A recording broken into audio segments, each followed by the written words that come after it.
but we as a continent have now defined ourselves.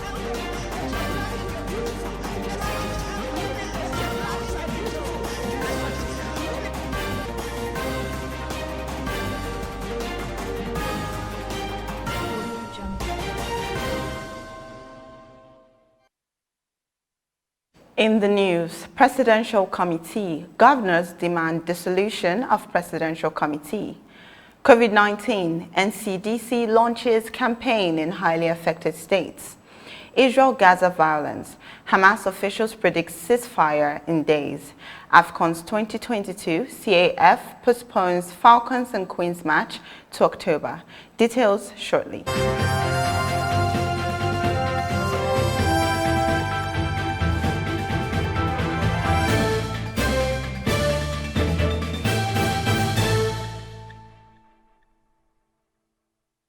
This is TOS Television, your digital first Pan-African news network. I am Ruel Panawa, and this is TOS News 360. The Nigeria Center for Disease Control, NCDC, has launched the powerful HAND campaign in states highly affected by the coronavirus disease as part of an effort to curb the spread of the virus. This was disclosed by the Director General, NCDC, Dr. Chikwe Ihekwezu, on Wednesday at the launch in Abuja. Dr. Ihekwezu said the campaign will help increase the number of people who practice preventive measures of COVID-19. He noted that the campaign will last for a period of 4 months and will be carried out in Lagos, Oyo, Kano, Kaduna, Plateau, Rivers, and the FCT. He further urged people to wash their hands regularly with soap and water, use alcohol-based sanitizers, ensure physical distancing, and avoid large gatherings. He added that the campaign will help rekindle families, friends, and children's efforts to contain the transmission of COVID-19. The Nigeria Governors Forum has demanded for an immediate dissolution of the Presidential Implementation Committee on the autonomy of state legislature and judiciary. This was revealed on Wednesday in a communique signed by the chairman of the NGF, Kayode Fayemi, at the 17th teleconference meeting of the NGF, which held in Abuja. The forum claimed that the dissolution should happen as the committee is now acting as a permanent committee, mostly misleading and overheating the relationship between state governments and the other arms of government.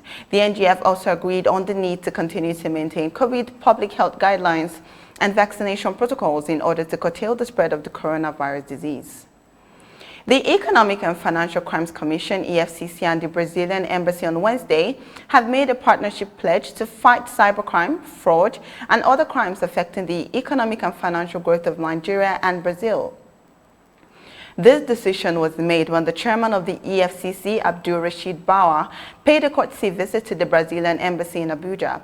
Ricardo Araujo, the Brazilian ambassador who received the EFCC chairman, expressed regret about the activities of fraudsters targeted at foreign businesses, saying such activities can threaten the Nigerian image and foreign investments made in the country. He therefore ordered the EFCC to help monitor the activities of fraudsters that are targeted at Brazilian businesses. Subsequently, both parties agreed to strengthen law enforcement relations by designating desk officers to enhance the exchange of information between both parties. President Muhammadu Buhari has approved 4 airports in Nigeria as special economic zones. This was disclosed by the Minister of Aviation, Hadi Sirika, on Thursday. He revealed the approved airports, which are the Murtala Mohammed International Airport, Lagos, Port Harcourt International Airport, Rivers, Malam Aminu Kano International Airport, Kano, and Nnamdi Azikiwe International Airport, Abuja.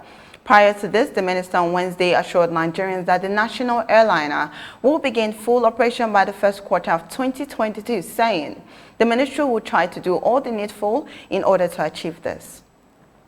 Ethiopia's poll body announced on Thursday that general elections will be held on June 21. This was revealed by Electoral Board spokeswoman Soliana Shimeles at a press conference. The elections, which has been postponed twice and first scheduled to hold last year August, was pushed to June 5 because of the coronavirus pandemic. Last week, the Electoral Board chairwoman Bertukan Mideska announced a new delay because of logistical woes related to tasks like training electoral staff and printing and distributing ballot papers. Around 36 million Ethiopians had registered to vote as of last weekend, though no registration had occurred in several constituencies rocked by ethnic violence, including in the country's most populous regions, Oromia and Amhara. Northeast of Madagascar in the Indian Ocean, Seychelles have recently reimposed coronavirus restrictions after an increase in cases of the disease. According to data collected by Johns Hopkins University, the 7-day rolling average of daily new infections in the Seychelles rose over the past 2 weeks from 148.03 new cases per 100,000 people on May 4 to 231.27 on May 18. The restrictions reimposed include the temporary shutdown of schools and the earlier closure of shops, bars, and casinos. The Seychelles Public Health Commissioner said he believed the peak of the latest wave had passed and vaccination rollout would continue to protect the population. Although the recent increase were reported on all the 3 main islands, Mahé, Preslin, and Ladig, officials have said tourists with a negative COVID-19 result are allowed to move freely. More than 60% of the island's 100,000 residents have now had 2 doses of a COVID-19 vaccine. This is your digital first Pan-African News Network, TOS Television, and you're watching TOS News 360. More stories when we return.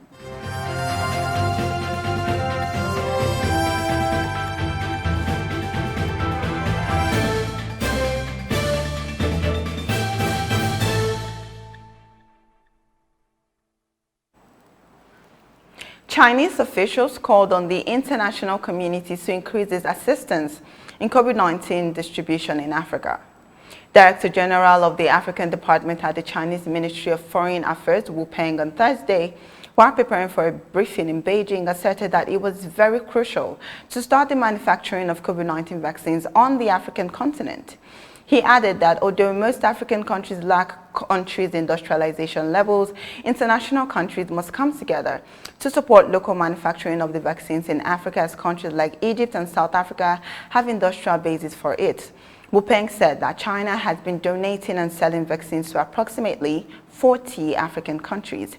Egypt, which previously received Sinovac vaccines from China, will start locally producing China's COVID-19 vaccine in June, with China's technical assistance to produce the vaccine given the license to manufacture and pack the vaccine in Egypt.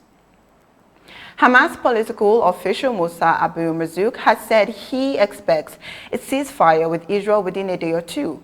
Although Israeli PM Benjamin Netanyahu said on Wednesday that he was determined to carry on until calm and security are restored to Israeli citizens, Musa said that he believed ongoing efforts regarding the ceasefire would succeed and the ceasefire would be on the basis of mutual agreements. More than 100 Israeli airstrikes targeted Hamas infrastructure in the north of Gaza early on Thursday as Hamas retaliated with a rocket fire. On Wednesday, U.S. President Joe Biden held his 4th call with Prime Minister since the conflict started. According to a statement released by the White House, Mr. Biden had conveyed to the Prime Minister that he expected a significant de-escalation today on the path to a ceasefire. Fighting began in Gaza after weeks of rising Israeli-Palestinian tension in occupied East Jerusalem that culminated in clashes at a holy site revered by both Muslims and Jews. Hamas began firing rockets after warning Israel to withdraw from the site, triggering retaliatory airstrikes. According to Hamas-controlled health ministry, at least 230 people, including more than 100 women and children, have been killed in Gaza so far. Israel has said at least 150 militants are among those killed in Gaza. The much-anticipated 2022 African Women's Nation Cup match between the Super Falcons and Black Queens of Ghana has been postponed to October 18 to 26. This was revealed by the Confederation of African Football, CAF, which had originally scheduled the match for June 7 to 15. This first-round matchup means one of these two powerhouses in Africa's women's football will not feature at the 2022 AFCON in Morocco, which will also serve as a qualifier for the 2023 World Cup in New Zealand. The change in dates means the Falcons will now feature in several invitational tournaments before this crucial qualifier. The invitational tournament includes one to be hosted by world champions USA. And that is TOS News 360 on your digital first Pan-African News Network. For more updates, visit www.tostvnetwork.com.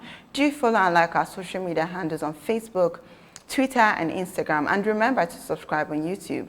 To stay with us and enjoy more programs on TOS Television Network, I am Ruel Penawo. Many thanks for watching.